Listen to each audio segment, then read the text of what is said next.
Nuevamente, mis queridos hermanos, muy buenas noches tengan ustedes. Le damos una cordial bienvenida a todos ustedes que nos escuchan, que se conectan para estas clases de doctrina evangélica cristiana. Y hoy vamos a tener nuestra lección número 20 de esta serie y el título de nuestra clase es El Evangelio. Vamos a ver qué es el Evangelio y de qué se trata esta doctrina, esta clase. Y todo es para que nosotros tengamos una idea más amplia, más clara de lo que es el tema del Evangelio. Así que la primera cita con la que empezamos en este día, usted puede abrir sus Biblias, usted puede abrir su Biblia en Romanos capítulo 1. Vamos a leer unos versículos en la carta del apóstol Pablo a los romanos. Que de hecho la carta a los romanos es la carta donde se explica ampliamente lo que es el evangelio, aunque pues no vamos a hablar de toda la carta, pues es bastante extensa para tocarla en una hora, pero sí vamos al menos a explicar lo que es el evangelio y vamos a ver ciertos aspectos de esta doctrina. Decíamos que la primera cita que vamos a ver es Romanos, capítulo 1, versículos del 1 al 4, y luego el versículo 16 y 17, ¿verdad? Ahí nos habla, es la introducción de esta carta, la cual nos va a ir hablando acerca de lo que es el Evangelio y de qué es su contenido. Yo tengo la nueva versión internacional, cualquier versión que usted tenga es buena. A veces las palabras son un poco diferentes, pero la idea es la misma, ¿verdad? Así que leyendo en la carta a los Romanos, capítulo 1, versículos del 1 al 4 y luego del 16 en adelante, dice así: Pablo, siervo de Cristo Jesús, llamado a ser apóstol, apartado para anunciar, dice, el evangelio de Dios. Aquí nos dice que el evangelio es, ¿de quién es el evangelio? De Dios, dice, ¿verdad? El evangelio no es de ninguna iglesia, no le pertenece a ninguna iglesia. El evangelio es de Dios, ¿verdad? O sea que, así que Dios nos da esa revelación a nosotros los seres humanos, ese conocimiento de lo que Él ha hecho, de esa buena noticia. Y dice que para anunciar el evangelio de Dios, dice, ¿verdad?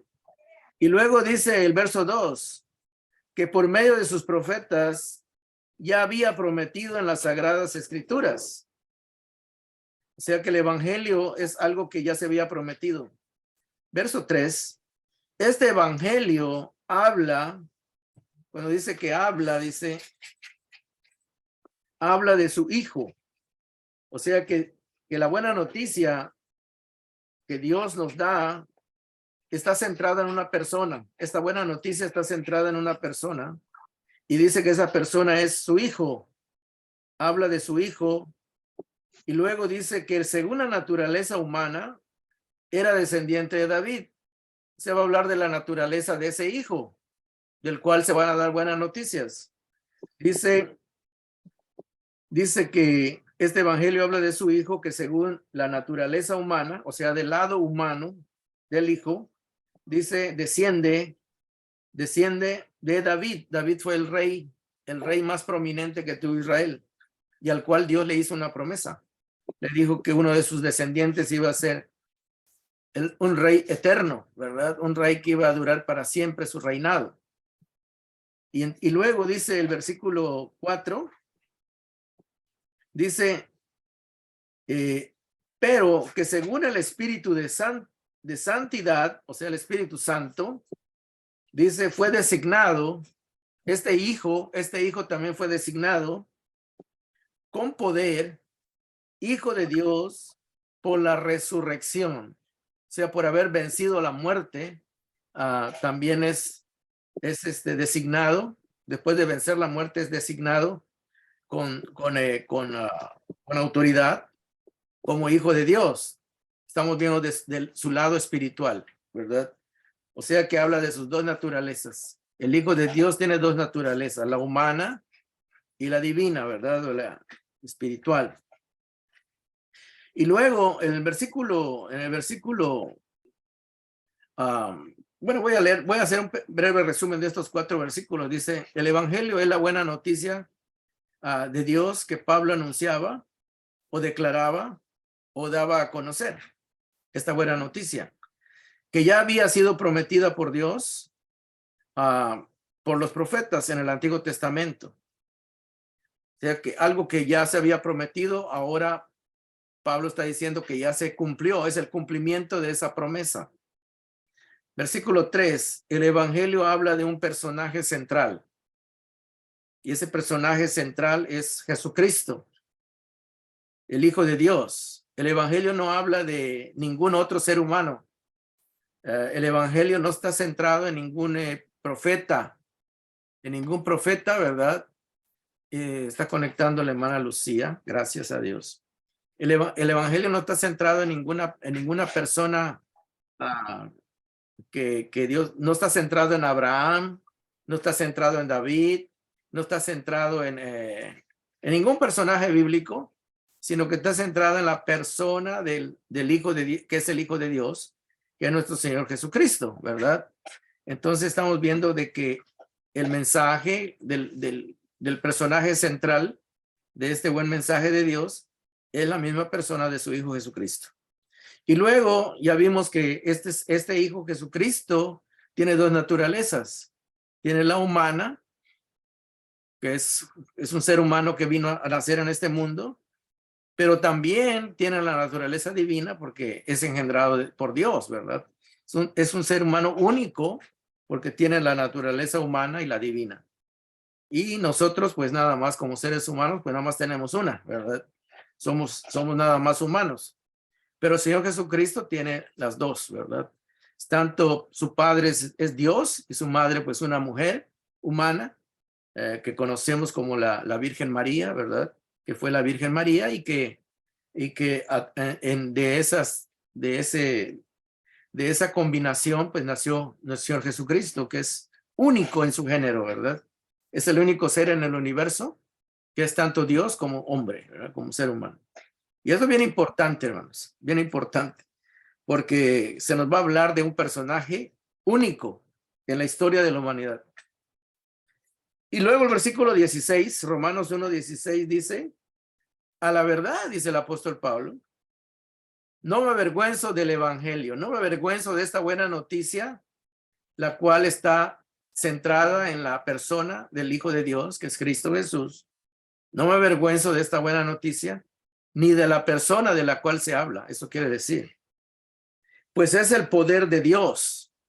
O sea que el evangelio es el poder de Dios para, dice, la salvación. O sea que el evangelio nos habla no solamente de la persona del Hijo, del Hijo de Dios, sino que nos habla acerca de que Dios Padre, a través de su Hijo, pudo o puede salvar a la humanidad, ¿verdad? Puede salvar a la humanidad de su condición de pecadores y de muerte, ¿verdad?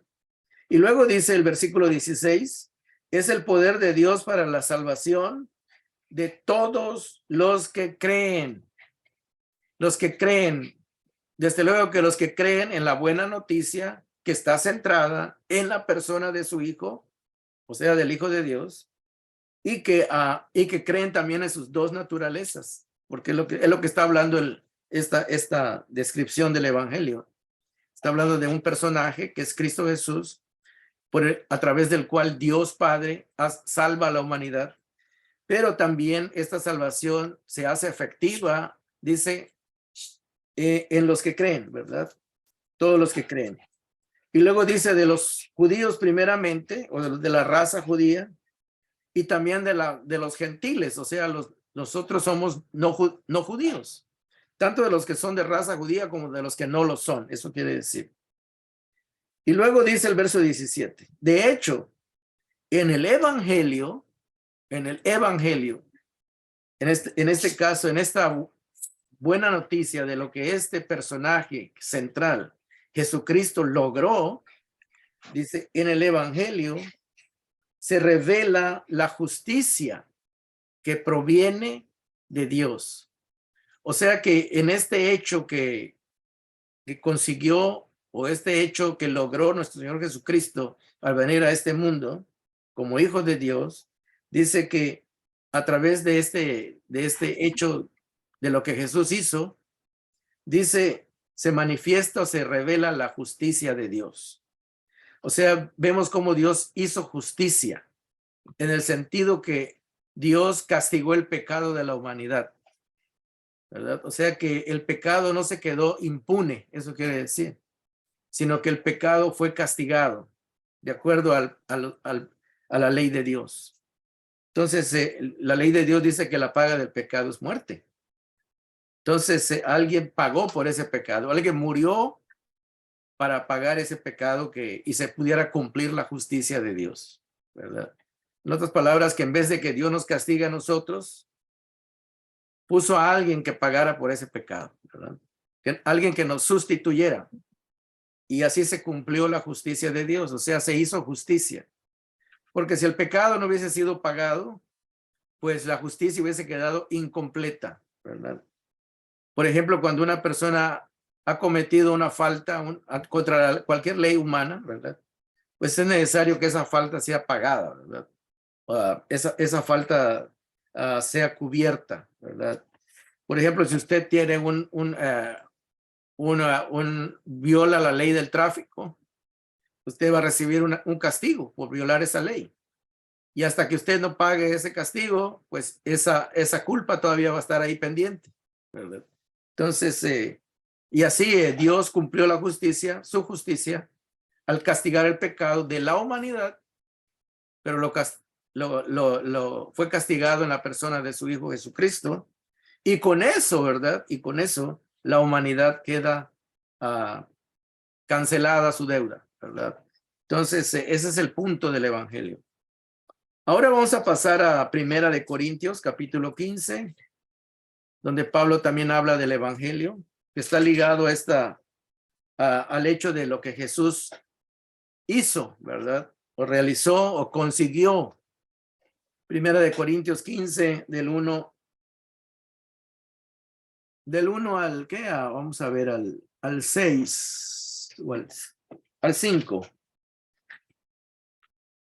Aquí el apóstol Pablo habla y explica en qué consiste el Evangelio, en qué consiste la buena noticia, en qué consiste esta buena noticia que él predicaba, ¿verdad?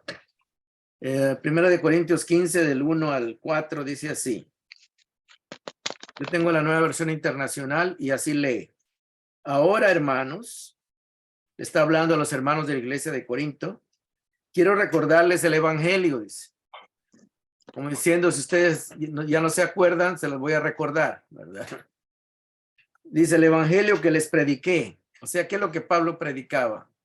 Cuando dice que Pablo predicaba el Evangelio, predicaba las buenas noticias, y la buena noticia estaba basada en una persona que ya vimos quién es, que es el Hijo de Dios, según como lo vimos en Romanos. Y luego dice acá, el Evangelio que les prediqué, el mismo Evangelio que recibieron y en el cual se mantienen firmes. O sea que todavía lo siguen creyendo, eso quiere decir se mantienen firmes, o no han dejado de creer en él, eso quiere decir también. Número 2, mediante este Evangelio, o mediante esta buena noticia de lo que Cristo logró o consiguió, dice, mediante este Evangelio, dice, son salvos. O sea que de acuerdo a esa buena noticia que Pablo les predicó acerca de Cristo, de lo que él consiguió, dice, esa buena noticia, dice, por haberla creído, ustedes son salvos, dice, o alcanzan la salvación. Y luego dice, si se aferran a la palabra, o sea que si se mantienen, la palabra aferrar, hermanos, ustedes tal vez le escucho, oye un parecido a fierro, aferrar, ¿verdad? Viene de fierro. Cuando dos fierros se soldaban, se derretían en calor, quedaban pegados, bien amarrados, ya no se podía separar. Algo que está bien soldado es algo que está aferrado, un pedazo de fierro con otro. Entonces, esa es la idea. Dice, si ustedes se aferran a la palabra, si ustedes quedan como bien soldados a esa palabra, a esa buena noticia, dice, que les prediqué, ustedes, mientras no dejen de creer, dice, ustedes se mantienen en la salvación, se mantienen salvos. De otro modo, dice, si ustedes dejan de tener fe en eso que les prediqué, acerca de lo que Cristo logró, dice, ustedes habrán creído en vano, dice. Porque de nada sirve que Cristo haya muerto y haya dado su vida por pagar los pecados de ustedes. Y si ustedes ya no lo creen, pues de nada sirvió como diciendo, de nada sirvió que Cristo fuera hasta la cruz, si ustedes no van a creer que fue con un propósito de dar su vida por ustedes y salvarles del pecado, ¿verdad? Entonces, eso es lo que le está queriendo decir, nomás que yo se lo estoy explicando para que le entiendan más a lo que él está queriendo decirles. Versículo 3, ahí Pablo va a explicar en qué consistió el mensaje que les dio del evangelio. Versículo 3 dice, porque ante todo, dice, les transmití a ustedes lo que yo mismo recibí. El mismo mensaje que a mí me dieron es el mismo mensaje que yo les compartí a ustedes. Y el mensaje dice así, que Cristo murió por nuestros pecados. Esa es la buena noticia, que alguien ya murió por nuestros pecados. No que alguien que va a morir. Y no es alguien que todavía no ha muerto, sino que es alguien que ya murió por nuestros pecados. En otras palabras, ya se adelantó en pagar nuestras deudas morales ante Dios. Y él se adelantó a pagar por nosotros antes de que nosotros aún naciéramos. Nosotros no habíamos nacido y Cristo ya había muerto hace 2000 años por pagar nuestros pecados, ¿verdad? Y luego vamos a explicar más sobre eso. Entonces dice que la buena noticia es que Cristo murió por nuestros pecados según las Escrituras.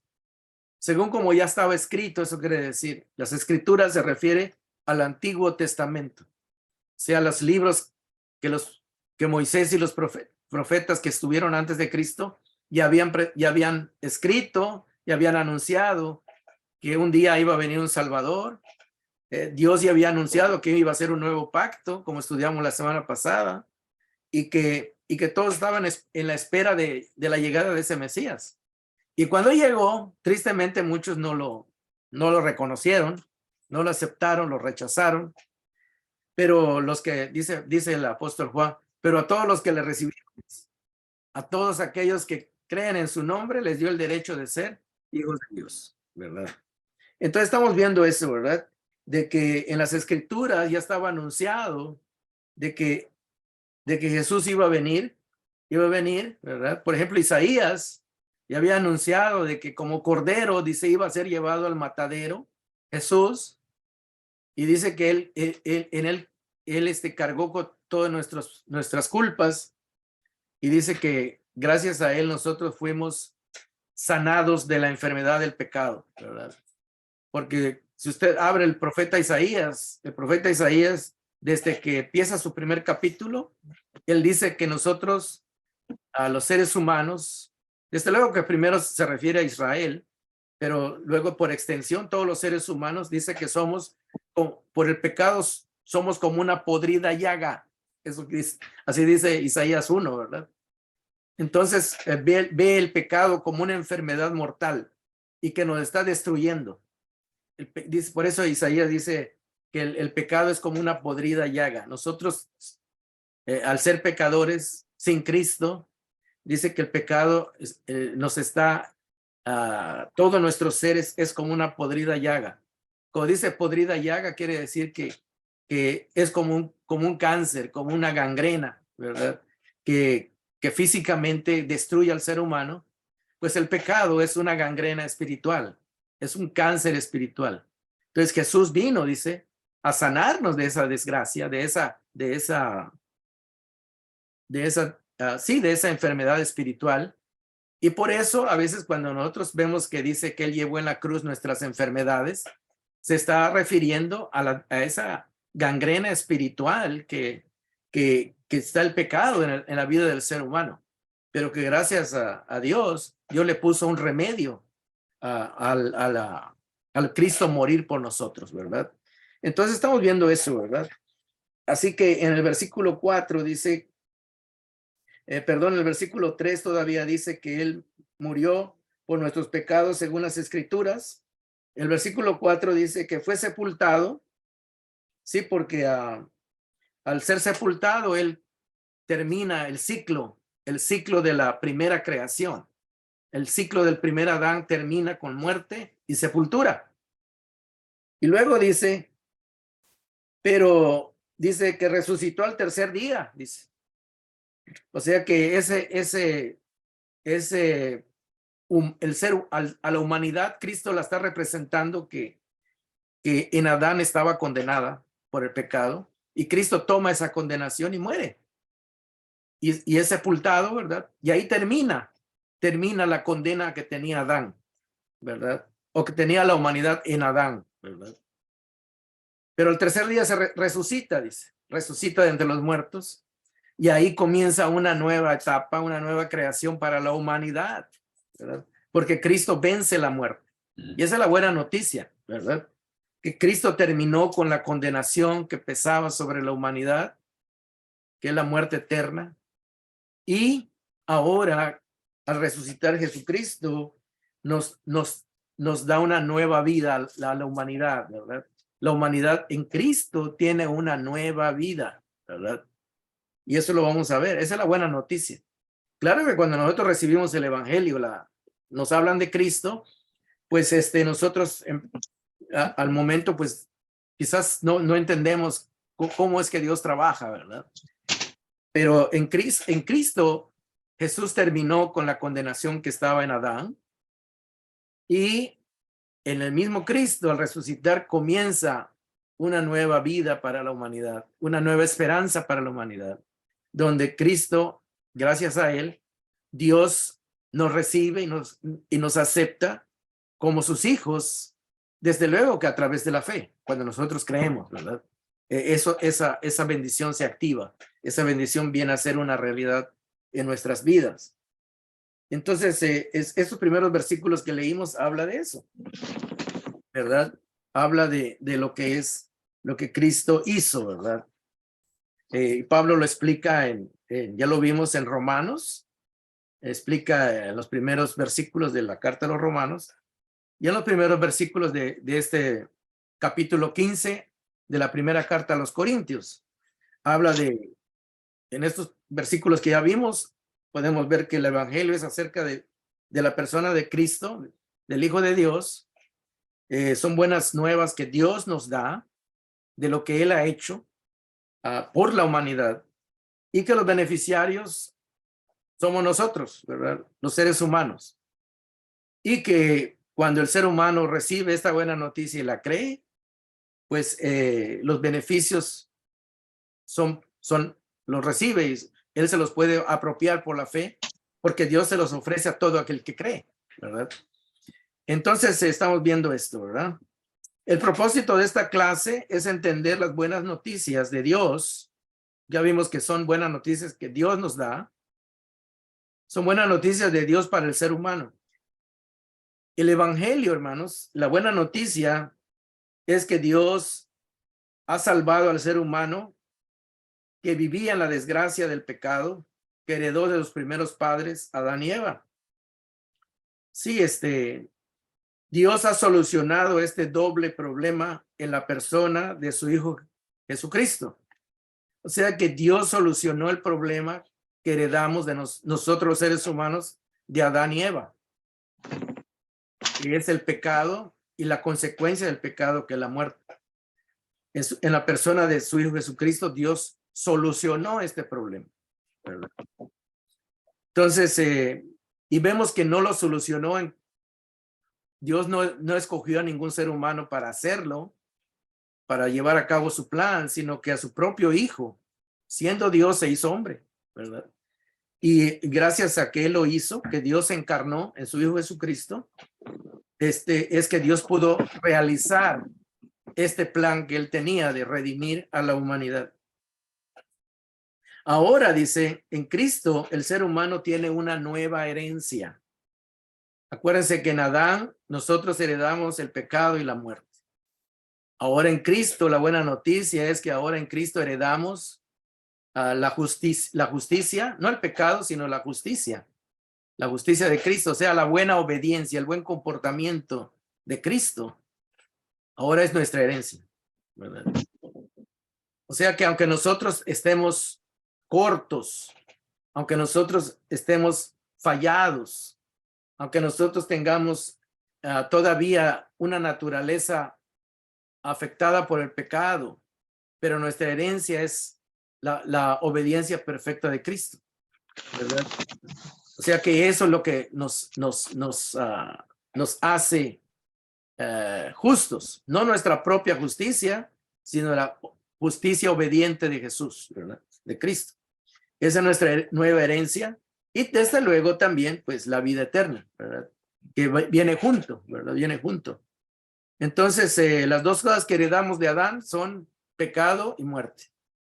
Y lo que heredamos de Jesús es la obediencia perfecta de Jesús y la vida eterna, ¿verdad? Y esas son magníficas noticias, ¿verdad? Porque en ninguna otra parte las podíamos conseguir, de ninguna otra manera las podíamos obtener, si no es que Dios hubiese hecho este acto de salvación por nosotros y para nosotros, ¿verdad? Entonces, todo esto que Dios hizo, toda esta herencia que se consigue en Jesucristo, está disponible para todo ser humano a través de la fe o a través de recibirlo con fe, ese regalo de amor que Dios nos da. Porque lo que Cristo consiguió por nosotros Dios nos lo concede por gracia. O sea, cuando dice gracia, estudiamos eso. O sea que no nos está cobrando nada. Gracia quiere decir que es gratuitamente, ¿verdad? Nos lo está dando y el único requisito que nos pide es que creamos en el amor de Dios y que lo recibamos. Esa es la buena noticia del Evangelio, que Dios nos ama y lo ha demostrado en la persona de su Hijo, al Él cargar con nuestros pecados y Él conseguir la obediencia perfecta que ninguno de nosotros puede tener ni hacer. Y eso es regalado a nosotros a través de la fe en su Hijo Jesucristo, ¿verdad? Y Dios nos lo concede por esa gracia. La palabra evangelio, hermanos, viene de dos palabras que son juntas. La primera palabra es eu, como usted tal vez ha escuchado varios nombres que empiezan con eu, ¿verdad? Como Eunice, Eureka, ¿verdad? Y así, evangelio, es una palabra que empieza con la palabra eu, que quiere decir bueno. Entonces, eulalia, lalia es palabra, la buena palabra, ¿verdad? Y luego también la segunda palabra que se usa es angelion. La palabra de ahí viene la palabra ángel, que quiere decir ángel es mensajero y angelion es el mensaje que trae el ángel o el mensajero, ¿verdad? Entonces, bueno, y angelón es el buen mensaje, la buena noticia, es lo que quiere decir la palabra evangelio. Entonces, si ustedes no lo sabían, pues les damos toda esta información para que ustedes la tengan, ¿verdad? Evangelio viene de bueno y angelion, que es mensaje, ¿verdad? O el buen mensaje, la buena noticia. Así que el evangelio es la noticia que Dios quiere darle al mundo de algo que Él ya hizo en favor del ser humano. Es un hecho histórico y es noticia porque ya sucedió. Ninguna noticia, hermano, se puede dar si el acontecimiento no es un hecho, ¿verdad? Yo no puedo decir que hubo un temblor y murieron 1000 personas, por decir algo, ¿verdad? Si el terremoto nunca ha sucedido, entonces sería una falsa noticia, ¿verdad? Pero las noticias que nosotros recibimos son de cosas que ya pasaron. Esta noticia del evangelio es algo que Dios ya hizo. Entonces, por eso Él la da a conocer. No es algo que va a pasar, sino es algo que ya pasó. Entonces, y a veces las personas cuando les hablan de la palabra de Dios, a veces les hablan en futuro, ¿verdad? Y cuando uno habla del evangelio, tiene que hablar en pasado, de algo que ya pasó. Dice, porque de tal manera, dice, el versículo, no sé, ¿cuántos de ustedes saben de memoria Juan 3:16? Dice, porque de tal manera, dice, va a amar Dios al mundo, dice. No, amó Dios al mundo. Amó, entonces está hablando de algo pasado, ¿verdad? No dice va a amar al mundo, sino dice, de tal manera amó, ya, algo ya pasó al mundo. Y luego dice que nos va a dar a su hijo o que ya lo dio. Porque de tal manera, dice, amó Dios al mundo que nos ha dado, dice, o que ya dio a su hijo. Dice, no dice que nos lo va a dar, sino que ya lo dio. Dice, nos ha dado a su hijo para que todo aquel que en él cree no se pierda, mas tenga vida eterna. Esos son los resultados de creer, ¿verdad? Amén. Pero vamos a creer en algo que ya es una realidad. No le va a usted no va a creer en algo que todavía no ha pasado. Te va a creer en algo que ya pasó y que se lo están anunciando. Imagínense que cuando dieron la noticia, ¿verdad? Cuando dieron la noticia de que ya salió la vacuna para el COVID, ¿verdad? Pues fue una buena noticia, ¿verdad? ¿Por qué? Porque ya tenían la vacuna en una botellita ahí, la solución. Para todo aquel que quería vacunarse, pues le pudieran poner una vacuna. Pero si no tuvieran la vacuna, no pueden decir ya tenemos la vacuna cuando no la tenían. Entonces, la buena noticia es un hecho histórico de algo que ya pasó, ¿verdad? Y que a nosotros creer en eso que ya pasó, que Dios ya hizo, pues nosotros somos los beneficiados, ¿verdad? Porque precisamente se hizo para beneficiarnos, ¿verdad? Por ejemplo, cuando se hizo la vacuna del COVID, se hizo para beneficiar a la humanidad. Ya si la persona se la quería poner o no, ya era cuestión de la persona, pero el beneficio ya estaba hecho. La vacuna ya estaba hecha, ya estaba a la disposición. Y así es el evangelio. Lo que Cristo hizo está a la disposición de todo ser humano. La salvación está a disposición de todo ser humano y lo único que necesita es creerla y recibirla, ¿verdad? El evangelio es Dios haciendo el acto de salvación para el ser humano. Esto es bien importante, hermanos, que entendamos que lo que Dios hizo, lo hizo por iniciativa propia y lo hizo para nosotros, ¿verdad? Mientras que tradicionalmente la religión, lo que se conoce como religión, es el hombre buscando alcanzar la ayuda de Dios. La religión es cuando el hombre inicia una búsqueda de encontrar ayuda en Dios. Pero el evangelio no es el hombre que inició el plan de salvación, sino que es Dios quien lo inició. A nosotros nada más se nos anuncia de algo que ya está hecho, ¿verdad? Es bien importante entender eso, ¿verdad? Porque las religiones que hay en el mundo es el hombre buscando un Dios que le ayude. Y en el evangelio es al revés, es Dios buscando hombres para que él los ayude, ¿verdad? El evangelio es esa buena noticia, es al revés, ¿verdad? Es Dios buscando a la humanidad para anunciarle a la humanidad que ya está salva, que sus pecados ya han sido pagados en la cruz, ¿verdad? Y que lo único que necesita es recibir el beneficio. No sé si ustedes pueden distinguir que la religión es al revés, porque la religión es el hombre que busca un medio para ser salvo. Mientras que en el evangelio es Dios quien tiene el medio, que ya tiene el medio y se lo ofrece a la humanidad. Es totalmente lo contrario. Es Dios quien hizo el esfuerzo Y es Dios quien logra acercarse al hombre a través de la encarnación de su Hijo. O sea que Dios es el que hizo el esfuerzo de bajarse al mundo en la persona de su Hijo Jesucristo. Él hizo el esfuerzo de no cometer pecado. Él logró todo esto. Él fue a la cruz para pagar nuestros pecados, para que el hombre nada más recibiera el beneficio, ¿verdad? Es Dios buscando la salvación del hombre. Entonces, esto es bien importante, ¿verdad? No es lo que el hombre puede hacer para alcanzar la salvación. Es lo que Dios ya hizo. Ya hizo en su Hijo Jesucristo y ya logró el propósito de salvar a la humanidad. Lo que la humanidad necesita es saberlo. Lo que la humanidad necesita es saberlo y aceptarlo y recibirlo como un regalo, ¿verdad? Ese es el evangelio.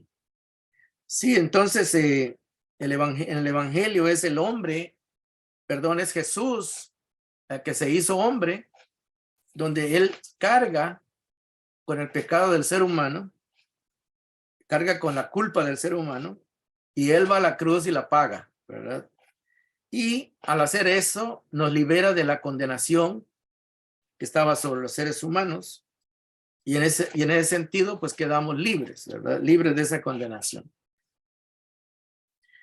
Como leímos en 1 Corintios 15, el evangelio tiene que ver con la muerte, la sepultura y la resurrección de Cristo. En estos 3 episodios o actos, Dios salva al ser humano de la condenación del pecado y la muerte eterna. En la muerte Dios pone sobre su Hijo el pecado de todos los humanos y muere pagando el castigo que merece el pecado. Por eso dice que Dios hace justicia, ¿verdad? Porque el pecado no queda impune, sino que queda castigado. Luego en la sepultura termina la historia del ser humano condenado. Dice, y se cierra ese capítulo de la herencia que el ser humano recibió a través de Adán y Eva.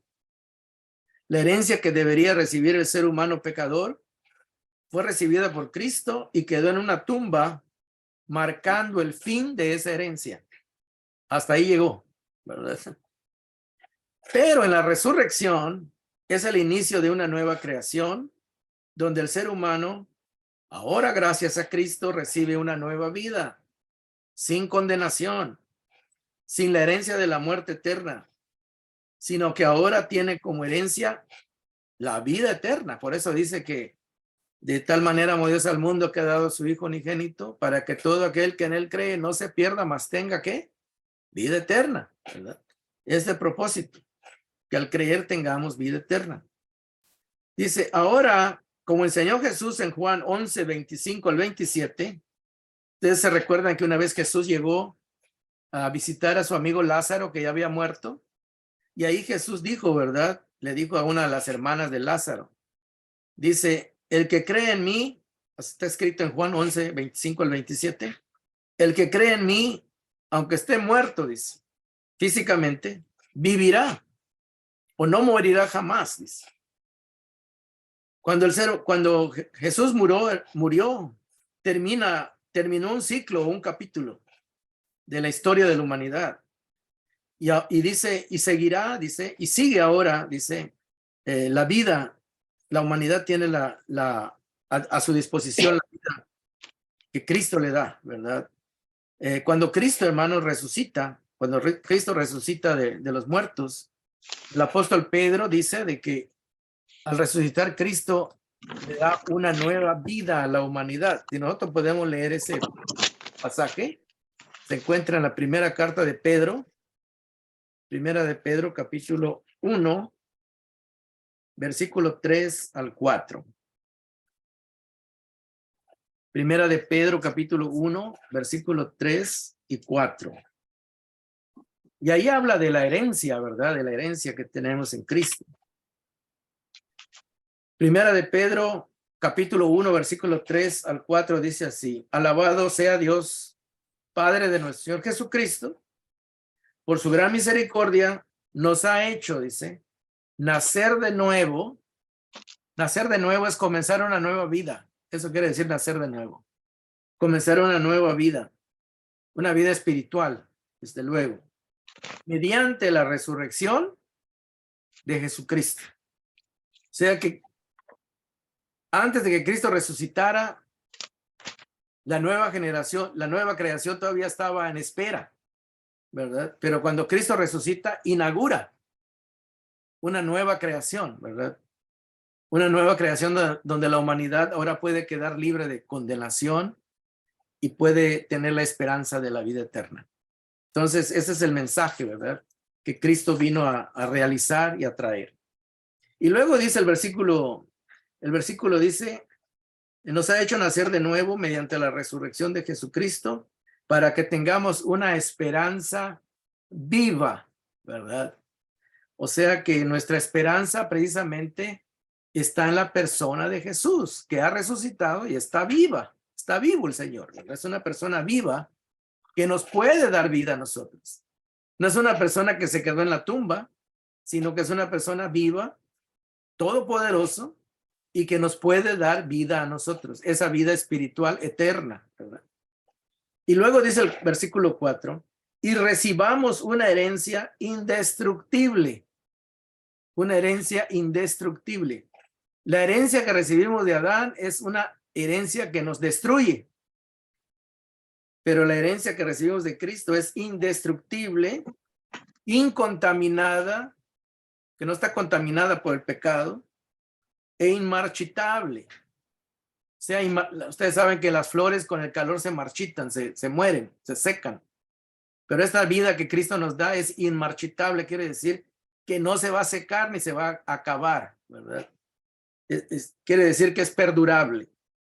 Y luego dice, tal herencia que tenemos en Cristo, gracias a su muerte y resurrección, está reservada en el cielo, dice, para ustedes. Para ustedes a quienes el poder de Dios protege mediante la fe hasta que llegue la salvación que se ha de revelar en los últimos tiempos, o sea, cuando Cristo regrese. O sea, hermanos, lo que está queriendo decir que el evangelio es un evangelio que nos ha traído nueva vida y nueva esperanza en la persona de Cristo Jesús, ¿verdad? Entonces, hermanos, la buena noticia es que Jesús es nuestro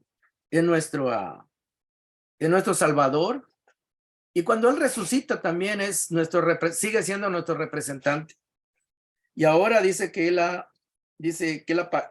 pagado por nuestros pecados, Él ha muerto en nuestro lugar, Él ha resucitado en nuestro lugar, ahora está intercediendo a nuestro favor y vive en la presencia de Dios, representándonos y anticipando nuestra vida futura en la presencia de Dios para siempre, dice.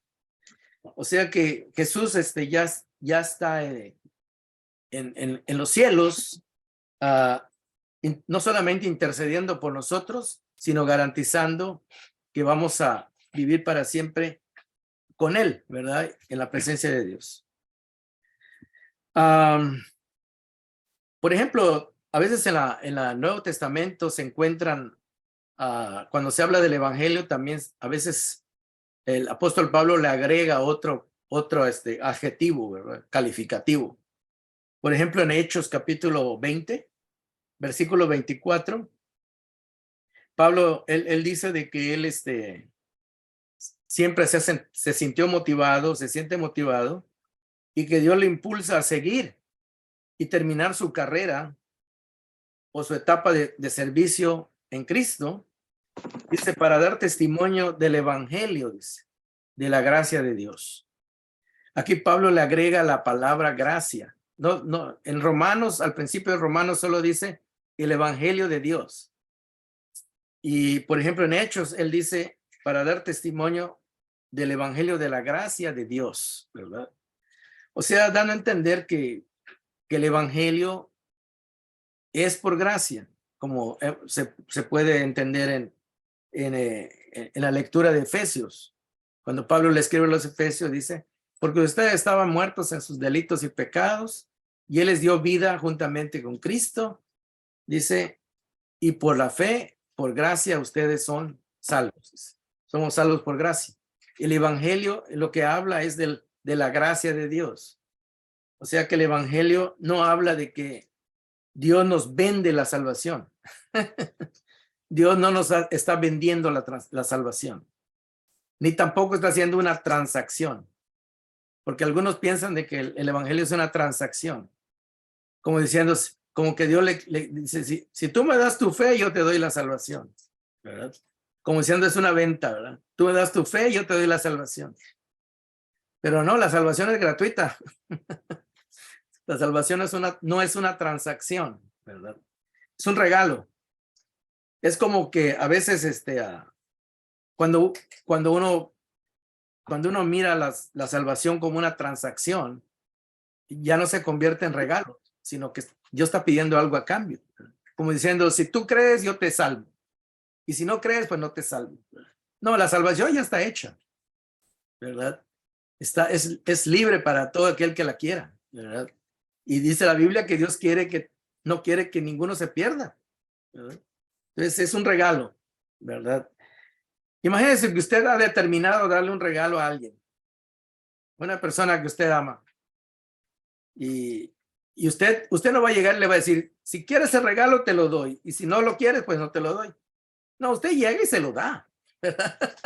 Usted, si ya no lo quiere, pues ya es otra cosa, pero usted ya determinó en su corazón que se lo va a regalar y se lo va a dar, ¿verdad? Entonces no es una transacción, aunque algunos piensan que es una transacción, ¿verdad? Porque dicen, no, pues Dios te va a dar la salvación si lo aceptas, si crees en él. No, es que la salvación, Cristo murió antes de que nosotros creyéramos. El regalo ya es una realidad antes de que nosotros naciéramos y creyéramos. El regalo de Dios ahí está. Es para todos. O sea que Dios no condiciona. La salvación no está condicionada por el hombre. La salvación es un regalo que nace del corazón de Dios. Desde luego que Dios espera que lo recibamos. Espera que seamos agradecidos y que lo aceptemos. Pero si no lo aceptamos, Dios no pierde nada, ¿verdad? Dios no pierde nada. Los que perdemos somos nosotros, ¿verdad? Entonces es bien importante esto, ¿verdad? También Pablo, hermanos, Pablo ahí en Gálatas, amonesta a los creyentes de la iglesia de Galacia, porque les dice que ellos rápidamente habían cambiado el evangelio de la gracia de Dios por un evangelio de méritos, ¿verdad? O sea que no habían entendido y llegaron a la iglesia de Galacia algunas personas que no habían entendido el evangelio, que es un regalo de Dios, y les empezaron a predicar de que la salvación no es un regalo, sino que el hombre tiene que dar algo a cambio, ¿verdad? Dar algo a cambio. Entonces es bien importante porque Pablo les explica ahí en Gálatas de que no es así.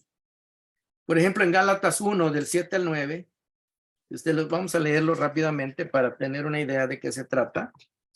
Carta a los Gálatas, está antes de Efesios, está Gálatas. Después de Corintios está Gálatas. Gálatas 1, del 7 al 9. O del 6 al 9, dice así. Gálatas 1, del 6 al 9.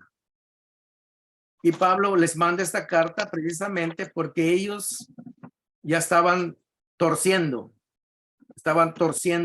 el evangelio en el sentido de que ya no solamente lo estaban torciendo ellos, sino así lo iban a enseñar, torcido. Entonces por eso Pablo rápidamente les manda esta carta para que corrijan eso. Y dice el versículo 6, me asombra que tan pronto estén dejando ustedes a quienes los llamó por la gracia de Cristo. En otras palabras, le están dando la espalda a Dios. Está hablando de la gracia. Dice, ustedes le están dando la espalda, están dejando la gracia al que les dio la salvación por gracia. Eso quiere decir. Para pasarse a otro evangelio, dice Pablo. Y luego dice, no es que haya otro evangelio, Pablo nomás está diciendo a otro evangelio, o sea, algo diferente. Eso quiere decir que no es el evangelio. Dice, no es que haya otro evangelio, sino que ciertos individuos están sembrando confusión entre ustedes y quieren tergiversar. La palabra tergiversar quiere decir torcer, alterar, cambiarle el significado. Eso quiere decir tergiversar. Quieren tergiversar el evangelio de Cristo, que ya vimos que es por gracia. Versículo 8. Pero aun si alguno de nosotros, hablando como apóstol, o un ángel del cielo, dice, está hablando, dando ejemplos donde él está hablando de que, aún dice un ángel del cielo. Claro que esto no va a pasar, porque un ángel del cielo no va a venir a predicar algo diferente, pero está haciendo una suposición.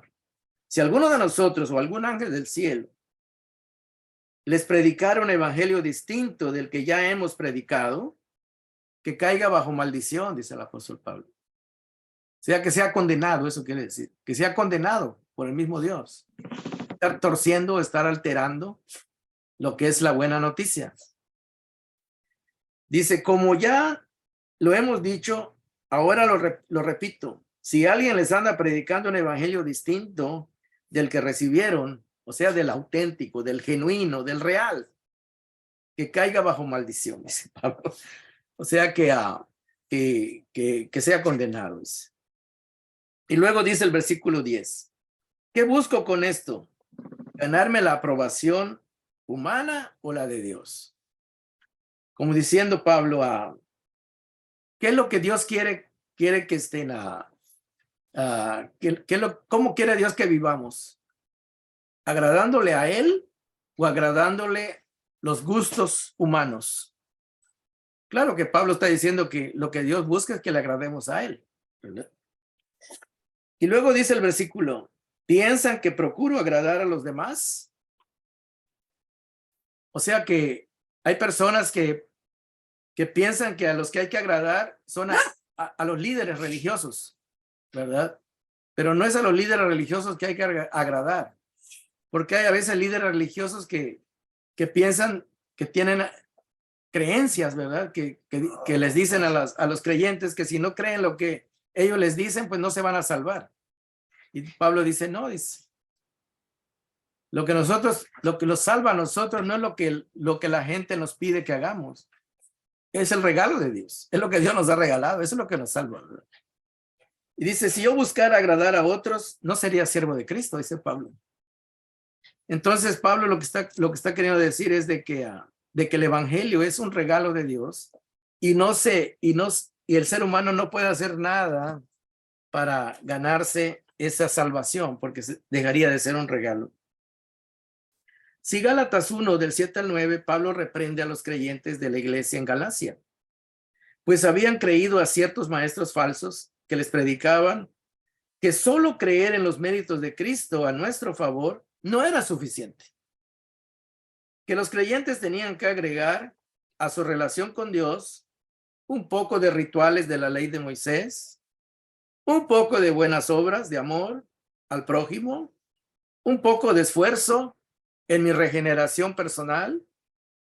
O sea que la salvación se lograba no solo con lo que Cristo hizo a mi favor, sino con mi esfuerzo de cumplir con leyes, ritos, abstinencias y autotransformar mi carácter. No lograrlo con el poder del Espíritu Santo, sino con mi propio esfuerzo y poder humano personal. Cuando uno trata de cambiarse a sí mismo, cuando uno trata de hacer cosas para ver si Dios lo recibe o lo acepta, eso es alterar la gracia de Dios, porque ya no se deja de ser un regalo y el hombre trata de ganarse la salvación por su propio esfuerzo, ¿verdad? Entonces, por eso Pablo les estaba diciendo esto, ¿verdad? Dice, lo que Cristo hizo por nosotros es suficiente, porque en Cristo nosotros heredamos la perfección de Cristo. Y la perfección de Cristo ya no necesita que le agreguemos nada más, porque ya está perfecta.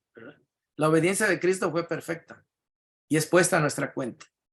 sea que no se trata de nuestra obediencia lo que nos va a salvar, ni nos salva, sino es la gracia de Dios y es la obediencia de Cristo puesta a nuestro favor.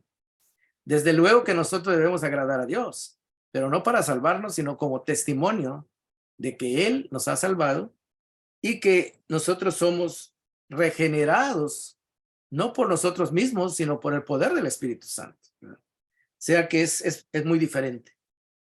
Entonces es bien importante que nosotros entendamos que la salvación es un regalo de Dios y que la transformación que nosotros tenemos en nuestro carácter no es un logro nuestro, sino es el fruto del Espíritu Santo. Y es un regalo también de Dios, ¿verdad? Cuando hablamos del poder de Dios, hermanos, por ejemplo, ahí en Romanos 1:16, Pablo dice que el evangelio es el poder de Dios para salvación. Pero a veces hay personas que no logran entender a qué se refiere esto, ¿verdad? Todo lo que Jesús hizo, hermanos, al venir a este mundo como ser humano, lo hizo en unión con el Espíritu Santo, ¿verdad? Lo hizo en unión con el Espíritu Santo. O sea que usted lee los evangelios, usted va a ver que cuando Cristo fue a bautizarse, dice que llegó el Espíritu, fue movido por el Espíritu Santo. Y el Espíritu Santo se hizo presente en su bautismo. Luego, cuando Jesús iba a la sinagoga, él decía, el Espíritu de Dios está sobre mí. Y luego cuando fue a la tentación, dice que el Espíritu Santo iba con él, lo llevó al desierto, ¿verdad? Todo lo que Jesús hacía era guiado por el Espíritu Santo, ¿verdad?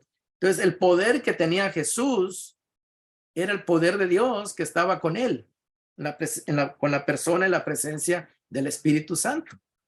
Por ejemplo, cuando él sacó demonios, ¿verdad? Él dijo, esto no los fariseos les dicen, tú el poder que tienes es el demonio, de Satanás, les.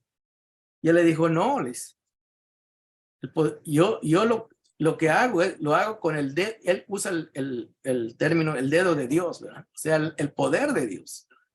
Que Dios estaba con él, Dios Padre y el Espíritu Santo estaban. Y luego él decía, las obras que yo hago, no las hago de mi propia cuenta, dice. Es el Padre que está conmigo, dice. Claro, estaba unido con el Padre y con el Espíritu Santo. Por eso él es el poder del evangelio. Él pudo lograr lo que pudo hacer, de vivir sin pecado, de ir a la cruz, de resucitar, en el poder del Espíritu Santo, en el poder que él tenía al estar el Espíritu Santo con él. Y de la misma manera, el evangelio, hermanos, se convierte en un poder cuando nosotros recibimos el Espíritu Santo en nuestra vida. Es el Espíritu Santo que nos transforma, el Espíritu Santo que nos empodera, ¿verdad? Para vencer nuestro pecado, vencer nuestra carne, vencer nuestras inclinaciones, nuestros deseos. Y a veces pues tenemos que esa lucha, ¿verdad? Esa lucha. Sí, el Espíritu Santo está presente en nuestras vidas, va transformando nuestro carácter y va contrarrestando el poder de nuestra naturaleza caída que le atrae el pecado. El poder del evangelio es el poder del Espíritu de Dios en nuestra vida. Entonces vamos a leer el último pasaje en Romanos 8 y vamos a ver que ese poder del evangelio llega con la presencia del Espíritu Santo. No es un poder así mágico tampoco, ¿verdad? Ni es un poder así para hacer alardes de algo para nuestro propio crédito, para que nosotros pensemos que nosotros somos los poderosos. No, es el poder del Espíritu, del Espíritu Santo que Cristo nos envía, ¿verdad? Que Cristo envió. Él dijo, les conviene que me vaya para que yo les envíe el Espíritu Santo y Él pueda estar con ustedes y puedan hacer todo lo que les doy para que ustedes hagan. Romanos 8, del 1 al vamos a leer el 1 y 2, nada más para no extendernos tanto, nada más para que veamos de que es el Espíritu Santo el que el que empoderó a Cristo y nos empodera a nosotros. El evangelio tiene poder porque va con el Espíritu Santo. El Espíritu Santo está presente. Dice el capítulo 8, versículo 1 de Romanos. Por lo tanto, dice Pablo, ya no hay ninguna condenación para los que están unidos a Cristo Jesús.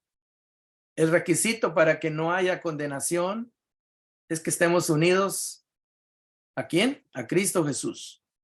O sea, no estamos unidos a una iglesia, aunque es bueno estar unido a la iglesia, pero ser parte de ella, pero no es la que nos da la salvación y nos da el poder, es Cristo, ¿verdad? Dice, por lo tanto, ya no hay ninguna condenación para los que están unidos a Cristo Jesús. En Cristo Jesús está, es como cuando usted, imagínese que usted enchufa algo a un aparato eléctrico a la corriente eléctrica en la pared. Si está unido los cables ahí, hay poder, hay fuerza, ¿verdad? Si está desunidos, no hay nada. El aparato no prende, no enciende. Por eso dice, por lo tanto, no hay ninguna condenación para los que están unidos a Cristo Jesús. Esa es la clave de que haya poder de Dios en nosotros. El poder del evangelio. Luego dice el verso 2. Pues por medio de él, o sea, de Cristo, la ley del Espíritu de vida, aquí está hablando del Espíritu Santo que da vida, me ha librado de la ley del pecado, dice, y de la muerte. El poder del evangelio está en esa unión que tenemos por la fe en Cristo Jesús, y al unirnos a Cristo Jesús, el Espíritu Santo el Espíritu que trabajó en Cristo, el Espíritu que está en Cristo Jesús, también llega a nosotros. Es ese poder de Cristo que llega y se extiende hasta la vida del creyente, y el creyente puede entonces operar como cristiano, ¿verdad? Vivir como cristiano. Mientras no llegue ese poder, pues no pasa nada. Seguimos siendo dominados por el pecado, seguimos siendo dominados por nuestra carne, por lo que vemos, por lo que oímos, eso nos domina, ¿verdad? Pero cuando uno está unido a Cristo Jesús, el poder del evangelio, dice, es para salvación, dice, y para que nosotros podamos vivir, dice, de fe en fe, ¿verdad? Eso es lo que el poder que da el evangelio. Y ese poder está en Cristo, el cual nos da también del Espíritu Santo, nos lo comparte para que con esa presencia en nuestra vida, nosotros podamos tener una vida victoriosa, una vida plena, ¿verdad? Dentro de la fe, ¿verdad? No afuera de la fe, porque afuera de la fe no pasa nada. Estamos desconectados, ¿verdad? Pero en la fe en Cristo, unidos a Cristo, hay poder, ¿verdad? Y es el poder del evangelio, ¿verdad? Entonces, esta es la clase de hoy, hermanos, y para terminar les quiero decir algo. El evangelio tiene un poder transformador en la persona del Espíritu Santo. Al creer en el amor de Dios y recibirlo, la gracia de Dios, al recibir la gracia de Dios, dice, Él nos regala su presencia a través del Espíritu Santo en nuestras vidas y comienza la regeneración y la transformación de la nueva criatura. Dice, el fruto o la evidencia de que el Espíritu Santo está trabajando en nuestras vidas y está transformando nuestra vida, se hace visible, dice, en la vida del creyente. El verdadero creyente va mostrando un nuevo carácter, va mostrando una nueva tendencia, una nueva inclinación, una nueva motivación. Ya no vive para sí, sino ahora vive para el Señor, ¿verdad? Vive para agradar a Dios. Entonces es el poder de Dios, ¿verdad? El poder del evangelio que no solamente nos anuncia lo que Cristo hizo por nosotros y para nosotros, sino que Cristo, el evangelio también nos comparte, es donde Cristo nos comparte de su poder, de ese poder, para que nosotros podamos vivir una vida que agrade a Dios. Fuera de eso no se puede agradar a Dios, ¿verdad? Eso dice la Biblia, ¿verdad? Es lo que dice Pablo en Romanos 8. Dice que sin fe es imposible agradar a Dios, ¿verdad? Dice Hebreos 11:6. Sin fe es imposible agradar a Dios. Y Romanos dice que el que no tiene el Espíritu de Dios no puede agradar a Dios, porque su carne lo domina. Mientras que el que tiene el Espíritu de Dios puede agradar a Dios porque el Espíritu le da ese poder, ¿verdad? esa capacidad, ese empoderamiento. Entonces, el evangelio es eso, ¿verdad? No solamente que Dios nos perdona nuestros pecados, sino que nos hace, nos viene a ser templo y morada del Espíritu Santo, y nosotros podemos vivir una vida que le agrade a Dios. Tal vez no una vida perfecta porque somos humanos, pero sí una vida que agrade a Dios dentro de los parámetros, los límites, donde Dios nos recibe y nos va transformando, como dice la palabra de Dios, de gloria en gloria, ¿verdad? O sea, vamos ascendiendo, vamos mejorando día a día con la presencia y el poder del evangelio, que es la palabra de Dios y el Espíritu Santo de Dios que mora en nosotros. Bueno, mis queridos hermanos, hasta aquí la explicación. Si ustedes tienen preguntas, si ustedes tienen algo que comentar, pues podemos hacerlo con toda confianza. Vamos a cortar la grabación y dejamos un tiempo para preguntas y comentarios. Y de antemano le doy las gracias. Y aquí no se vayan porque vamos a seguir conectados. Bendiciones.